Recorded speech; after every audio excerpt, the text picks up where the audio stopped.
కుటుంబంలో ఒకరికి ఇస్తే 97 లక్షలు అయింది. వీళ్ళ కుటుంబంలో ఎంతమంది ఉంటే అంతమందికి ఇస్తామని నమ్మబలికి మళ్ళీ మోసం చేసి 67 లక్షల మందికి ఇచ్చారు.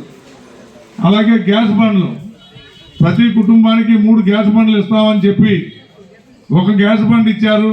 మిగిలిన అడిగితే మీ అకౌంట్లో డబ్బులు పడతాయని చెప్తున్నారు. మహిళలకు ఉచితంగా బస్సు, కర్ణాటకలో తెలంగాణలో బస్సు ఉచితంగా తిరుగుతుంది. మేము కూడా అలాగే దాని హామీని అమలు పరుస్తామని చెప్పి సంవత్సర కాలంలో ఎక్కడా చేయలే.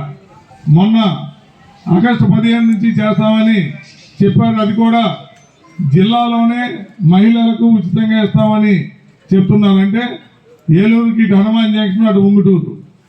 మనం దైవ కార్యక్రమానికి వెళ్ళాలని అనుకుంటే తిరుపతి వెళ్ళాలన్నా, లేకపోతే విశాఖపట్నంలోని సింహాచలం గుడికి వెళ్ళాలన్నా, లేకపోతే విజయవాడలో ఉన్న